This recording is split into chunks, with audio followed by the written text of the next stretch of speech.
Абдуллоев Умар, омӯзгор аз ноҳияи Муъминобод.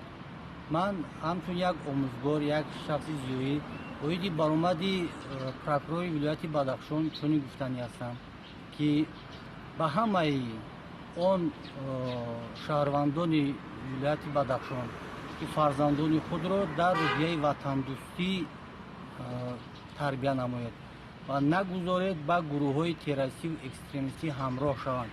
имрӯз як тӯдаи беилму бефарҳанге ки ҳамроҳӣ мекунанд ба гурӯҳҳои ифротӣ ва аз хориҷи кишвар онҳоро идора карда истоданд. Нагузоред бо онҳо ҳамроҳ шаванд. Тоҷикистон мо як кишвари амнтарин дар даҳгонаи ҷаҳон ворид гаштааст ва имрӯз ки ҳастанд онҳое ки аз хориҷи кишвар мехоҳанд ки тартиботи ҷамъиятии моро, ноамнии моро онҳо халалдор созанд. хоҳиш мекунам фарзандонро нигоҳ кунед, идора кунед, нагузоред ки ба гурӯҳҳои террористиву экстремистӣ ҳамроҳ шаванд ва ба хонадони шумо, ба оилаи шумо як доғе ворид кунанд.